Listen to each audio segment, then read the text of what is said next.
मैं चाहता हूं कि तुम मेरी बात बहुत ध्यान से सुनो। अगर तुम्हारा पढ़ाई में मन नहीं लग रहा तो मत पढ़ो। अगर तुमसे मेहनत नहीं हो रही तो मत करो। अगर तुम्हारा मन बार बार फोन स्क्रॉल करने का कर रहा है तो करो। रील देखो, शॉर्ट्स देखो, गेम खेलो, कोई रोक नहीं है। लेकिन बस एक सवाल का जवाब देना, जब आज से 5 या 10 साल बाद तुम्हारे ही पास वाले दोस्त नई कार खरीदेंगे, जब तुम्हारे ही मोहल्ले के लड़के किसी बड़ी कंपनी में इंटरव्यू क्लियर करके नौकरी पाने लगेंगे, जब तुम्हारी ही फैमिली का कोई बच्चा सरकारी अफसर बन जाएगा, और जब वही लोग जिनके साथ आज तुम टाइम पास कर रहे हो अपने पेरेंट्स को गाड़ी में घुमा रहे होंगे, तो क्या तब तुम ये सब देखकर सहन कर पाओगे? क्या तुम उस वक्त अपनी आंखों में झांक कर कह पाओगे कि मैंने अपनी पूरी कोशिश की थी? क्या तुम उस सिचुएशन को हैंडल कर पाओगे जब तुम्हारे घर वाले तुम्हें देखकर सिर्फ एक ही सवाल करेंगे, हमने तुम्हें स्कूल कॉलेज इसलिए भेजा था? अगर तुम्हें सच में फर्क नहीं पड़ता कि 10 साल बाद तुम्हारे आसपास के लोग कुछ भी हासिल कर लें और तुम वहीं के वहीं रह जाओ, तो कोई बात नहीं, ऐसे ही बर्बाद करते रहो अपनी जिंदगी। फोन स्क्रॉल करते रहो, सुबह देर से उठो, रात को बिना सोचे नेटफ्लिक्स देखते रहो। लेकिन अगर तुम्हारे अंदर कहीं गहराई में थोड़ा भी डर है कि कहीं ऐसा ना हो कि सब लोग आगे निकल जाएं और तुम पीछे रह जाओ, अगर अंदर से आवाज आती है कि मुझे भी कुछ बनना है, तो फिर अब वक्त है खुद से झूठ बोलना बंद करने का। मेहनत करना आसान नहीं है, सुबह जल्दी उठना मुश्किल है, फोन नीचे रखना मुश्किल है, 1 घंटे लगातार पढ़ना मुश्किल है। तुम बार बार मुझसे पूछते हो कि फोन स्क्रॉल करना कैसे छोड़ें, सुबह जल्दी कैसे उठें, फोकस कैसे करें। तो अब इन सारी प्रॉब्लम्स को मैं एक कहानी के माध्यम से सॉल्व करूंगा, इसलिए तुम इस कहानी को बहुत ध्यान से सुनो, तुम इस कहानी में खो जाओगे। तो पहले चैनल को सब्सक्राइब कर लो। चलो अब कहानी शुरू करते हैं। रघु वही लड़का था जिसे गांव वाले पढ़ाकू कहकर बुलाते थे। 5 साल से लगातार सरकारी नौकरी की तैयारी कर रहा था। सुबह 4 बजे उठना, दिन भर कोचिंग में बैठना, रात को देर तक पढ़ना, उसकी जिंदगी सिर्फ किताबों और नोट्स तक सिमट गई थी। लेकिन फिर भी हर साल रिजल्ट आने के बाद वही सन्नाटा होता, एक और बार रिजेक्ट, एक और बार लिस्ट में नाम नहीं। अब हालत यह थी कि रघु के चेहरे से आत्मविश्वास गायब होने लगा था। जब भी वह आईने में देखता, एक ही सवाल बार बार उसके मन में गूंजता, मेरी इस पढ़ाई का क्या फायदा? क्या मिला इतने सालों की मेहनत का? कभी कभी वह खुद से ही बहस करता, क्लास में फर्स्ट आने का क्या मतलब था? टॉपर बनने का क्या फायदा हुआ? जब नौकरी ही नहीं मिल रही तो इन सब चीजों की कोई कीमत ही नहीं है। धीरे धीरे उसका मन टूटने लगा, और जब किसी का मन टूटता है तो वह अपने अतीत की हर गलती गिनने लगता है। रघु भी वही कर रहा था। 10वीं में नंबर अच्छे नहीं थे, 12वीं में भी औसत नंबर आए थे। शायद इसलिए कोई नहीं ले रहा मुझे, शायद मैं कभी काबिल था ही नहीं। हर तरफ से दबाव बढ़ता जा रहा था। घर वाले कहते अब तो कुछ और सोच ले। दोस्त नौकरी पे जा चुके थे, कोई शहर में बड़ा ऑफिसर बन गया था, कोई बैंक में नौकरी कर रहा था, और रघु वही पुरानी किताबों के बीच खोया हुआ। इन्हीं दिनों गांव में एक बड़ी अजीब सी खबर फैली। गांव के सबसे अमीर आदमी सेठ गोकुलदास सब कुछ छोड़कर पहाड़ों में जा रहे हैं। गोकुलदास, जिसका नाम सुनते ही लोग सिर झुका देते थे, जिनके पास अनगिनत जमीनें थी, हवेली थी, सोने चांदी के गहने, और शहर तक में हवेलियां, वही गोकुलदास अब सब कुछ छोड़कर सन्यासी बनने जा रहे थे। रघु को यह खबर सुनकर बहुत अजीब लगा। जिस आदमी के पास सब कुछ है वह क्यों छोड़ रहा है? क्या उसे भी जिंदगी से निराशा हो गई है? अगर पैसा ही आखिरी मंजिल है तो फिर वो क्यों जा रहा है? सवालों ने उसे बेचैन कर दिया, और उसी बेचैनी में एक दिन रघु ने तय किया कि वह खुद जाकर सेठ से बात करेगा। शायद उसके सवालों का जवाब वही देगा। सेठ की हवेली गांव के बीचों बीच थी, ऊंची दीवारों से घिरी, पुराने जमाने की बड़ी सी हवेली। जब रघु वहां पहुंचा, हवेली के बाहर लोग इकट्ठा थे। कोई कह रहा था सेठ बाबा बनेंगे, कोई कह रहा था अब सारा माल राजा के पास जाएगा। रघु बिना किसी झिझक के अंदर चला गया। वह जानता था कि सेठ से मिलने का यही सही वक्त है। अंदर एक बड़ा सा कमरा था जहां गोकुलदास शांत बैठे थे। आंखों में न अहंकार था न दुख, बस एक गहरी शांति। सेठ जी, रघु ने झिझकते हुए कहा, मैं आपसे कुछ पूछना चाहता हूँ। गोकुलदास ने मुस्कुराते हुए उसकी तरफ देखा। पूछो बेटा, आपके पास सब कुछ है, पैसा, जमीन, हवेली, मान सम्मान, फिर भी आप सब छोड़कर जा रहे हैं, ऐसा क्यों? सेठ ने थोड़ी देर चुप रहकर कहा, क्योंकि मैंने सब कुछ पा लिया रघु, और जब सब पा लिया तब एहसास हुआ कि असली अमीरी इन चीजों में नहीं है। इंसान को अगर अपनी जिंदगी का मकसद नहीं पता तो करोड़ों की दौलत भी उसे खाली महसूस कराती है। रघु चुपचाप सुनता रहा। सेठ ने आगे कहा, बेटा, जब मैं तुम्हारी उम्र का था तब मैं भी सोचता था कि पैसा सब कुछ है। फिर मैंने पैसा कमाया, इतना कमाया कि लोग मेरे नाम से डरने लगे। लेकिन फिर भी अंदर से मैं गरीब ही रहा, क्योंकि मैं अपनी असली कीमत नहीं समझ पाया। रघु के मन में सवालों का सैलाब उमड़ने लगा। उसने साहस जुटाकर कहा, सेठ जी, मैं 5 साल से पढ़ रहा हूँ, दिन रात मेहनत कर रहा हूँ, लेकिन आज तक एक भी नौकरी नहीं मिली। अब समझ नहीं आता कि पढ़ाई का फायदा ही क्या है। कभी सोचता हूँ छोड़ दूं सब कुछ। गोकुलदास ने मुस्कुराकर कहा, रघु तुम अकेले नहीं हो। ऐसा हर उस इंसान के साथ होता है जो अपनी कीमत सिर्फ रिजल्ट से मापता है। तुम्हारी पढ़ाई, तुम्हारी मेहनत, तुम्हारा संघर्ष, ये सब सिर्फ सरकारी नौकरी के लिए नहीं है। ये सब तुम्हें वो इंसान बना रहे हैं जो कल अपनी किस्मत खुद लिखेगा। रघु ने धीरे से कहा, लेकिन सेठ जी 10वीं और 12वीं में मेरे नंबर भी अच्छे नहीं थे, शायद इसलिए कोई मुझे नहीं चाहता। सेठ हंस पड़े। बेटा, तुम्हारे 10वीं 12वीं के नंबर तुम्हारा भविष्य तय नहीं करते। वो तो सिर्फ एक पन्ना है तुम्हारी कहानी का। असली किताब तो अभी लिखी जानी बाकी है, और उसे तुम ही लिखोगे। थोड़ी देर की चुप्पी के बाद सेठ ने कहा, रघु मैं अब जा रहा हूँ, लेकिन जाने से पहले मैं तुम्हें एक मौका देना चाहता हूँ। अगर तुम सच में सीखना चाहते हो कि असली दौलत कैसे कमाई जाती है, तो मेरे पास आना कल सुबह। रघु हैरान था। मौका?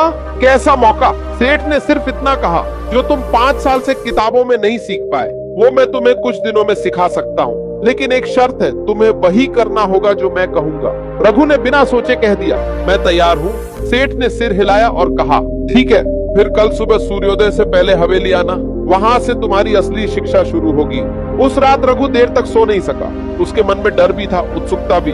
क्या पता सेठ उसे कोई रहस्य बताए, क्या पता कोई ऐसा रास्ता दिखाए जिससे उसकी जिंदगी सच में बदल जाए। सुबह होने से पहले ही वह हवेली पहुंच गया। सेठ बाहर ही खड़े थे। उनके हाथ में एक पुरानी लकड़ी की छड़ी थी, चेहरा शांत और गंभीर। आ गए? सेठ ने कहा। अब जो मैं कहूंगा वही करना होगा, कोई सवाल नहीं, कोई बहस नहीं। रघु ने सिर झुका दिया। मैं तैयार हूँ। सेठ ने आसमान की तरफ देखा और धीमे स्वर में कहा, तो चलो रघु, अब शुरू होती है तुम्हारी असली यात्रा। रघु ने जैसे ही हवेली का दरवाजा खोला, उसे अजीब सा सन्नाटा महसूस हुआ। हवेली के भीतर हर कोना पुरानी लकड़ी की खुशबू और सालों पुरानी धूल से भरा हुआ था। छत से झूलते पुराने झूमर और दीवारों पर लगे भारी चित्र उसे जैसे समय के किसी दूसरी दुनिया में ले जा रहे थे। सेठ गोकुलदास ने रघु का हाथ पकड़कर धीरे से कहा, रघु, इस हवेली में हर चीज की अपनी कहानी है और हर कहानी में सीख छिपी है। आज मैं तुम्हें पहला टास्क देता हूँ। तुम्हें उस हवेली के पुराने हिस्से में जाकर एक पुराना कागज लाना होगा। ये कागज मेरे लिए बहुत कीमती है और इसे ढूंढना तुम्हारे लिए पहला सबक होगा। रघु थोड़ा डर गया। उसने मन ही मन सोचा, कैसे ढूंढूंगा इतनी पुरानी हवेली? और सेठ ने कहा कि कोई गलती नहीं होनी चाहिए, अगर मैं कुछ गड़बड़ कर दूं तो। लेकिन वह डर के बावजूद उत्सुक भी था। आखिरकार यही तो वह मौका था जिसकी वह सालों से तलाश कर रहा था, किसी असली इंसान से असली ज्ञान सीखने का मौका। रघु ने पहला कदम उठाया। हवेली का पुराना हिस्सा, जहां सामान्यतः कोई नहीं जाता था, धीरे धीरे उसे डराने लगा। हर कमरे में पुराने फर्नीचर और धूल से भरे कपड़े थे। किसी कमरे में बड़ी बड़ी अलमारियां थीं, जिनमें ढेर सारे कागज और फाइलें रखी थीं। सेठ ने केवल इतना कहा था, जो कागज तुम्हें लाना है वो सबसे पुराने बॉक्स में है, लेकिन उसे ढूंढना आसान नहीं होगा। तुम्हें धैर्य और ध्यान दोनों चाहिए। रघु ने कमरे कमरे खोज शुरू किया। उसने देखा कि कुछ फाइलों पर वर्षों पुरानी तारीखें थीं। कुछ फाइलों में सिर्फ पुराने लेटर और खाता बही थी। उसके हाथ कांप रहे थे, लेकिन वह रुकने का नाम नहीं ले रहा था। कुछ देर बाद उसने एक लकड़ी का पुराना बॉक्स देखा। बॉक्स पर धूल इतनी जमी हुई थी कि जैसे इसे सालों तक किसी ने नहीं छुआ। रघु ने धीरे धीरे ढक्कन उठाया। अंदर एक अकेला पीला सा कागज रखा था। उस पर कुछ पुराने अंक और नोट्स थे, जिनका मतलब रघु को अभी समझ नहीं आया। सेठ गोकुलदास ने पीछे से कहा, याद रखो रघु, ये सिर्फ कागज नहीं है, ये तुम्हारे धैर्य और ध्यान की परीक्षा है। हर चीज का मूल्य समझो। बिना हिसाब किताब के कोई दौलत तुम्हारा नहीं बन सकती। रघु ने कागज उठाया और बॉक्स को वापस वहीं रखा।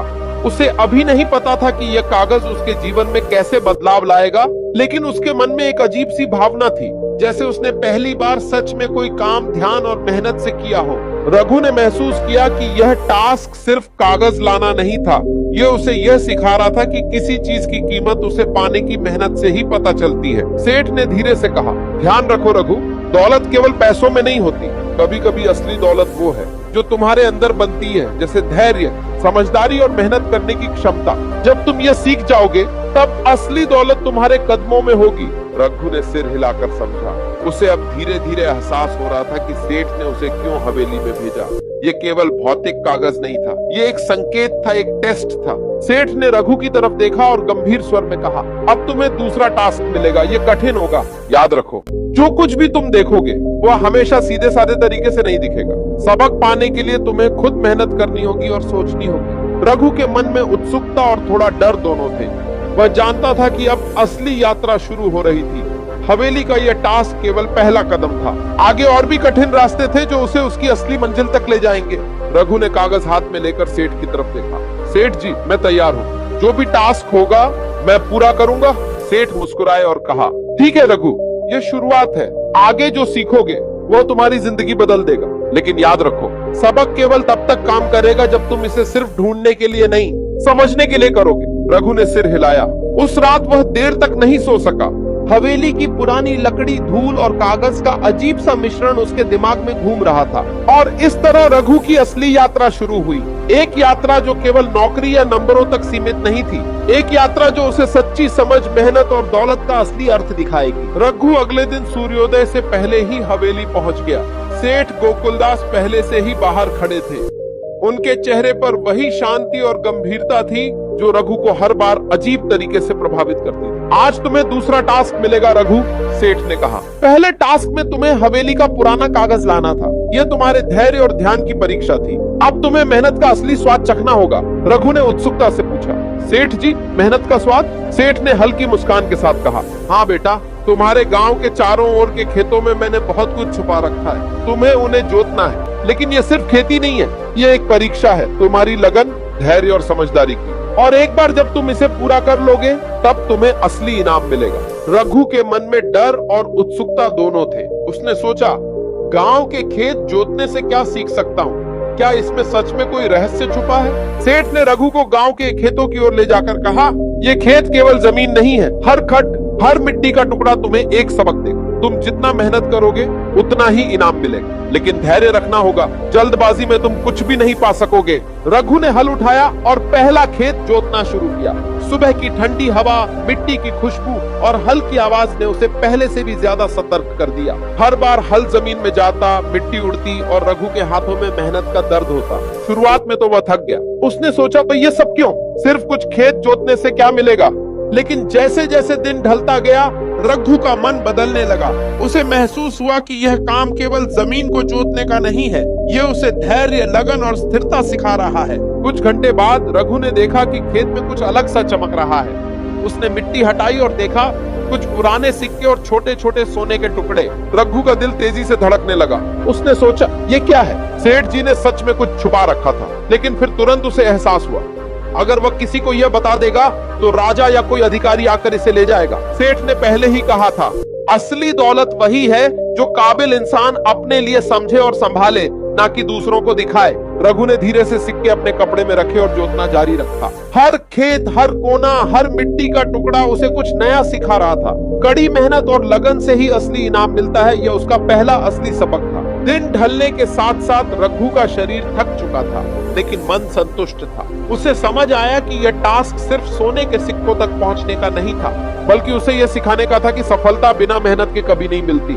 सेठ ने दूर से देखा और मुस्कुराए। उन्होंने धीरे से कहा, धैर्य रखो रघु, जो कुछ तुमने आज सीखा है वही तुम्हारी असली दौलत है। मेहनत का स्वाद चखने के बाद ही इंसान समझता है कि पैसे और सफलता केवल मेहनत और समझदारी से ही मिलते हैं। रघु ने महसूस किया कि वह अब केवल अपने रिजल्ट या नंबर के पीछे नहीं भाग रहा है, वह सीख रहा है कि असली मेहनत का मतलब क्या होता है और असली दौलत कैसे बनाई जाती है। रात होने को थी। रघु थक कर बैठ गया। उसके हाथ में सिक्के थे, लेकिन उसके दिमाग में सबसे बड़ा सवाल था, अब इन सिक्कों का क्या करें? वह जानता था कि अगर किसी को बताया तो सब चला जाएगा, लेकिन अब वह खुद समझ चुका था कि यह दौलत केवल उसकी मेहनत, धैर्य और समझदारी का इनाम है। सेठ ने रघु को बुलाया और कहा, कल तुम आओगे? रघु, मैं तुम्हें बताऊंगा कि ये सिक्के केवल शुरुआत है। असली सबक अब आने वाला है। पैसा कैसे कमाया जाता है और दौलत का असली मतलब क्या है? रघु ने सिर हिलाया।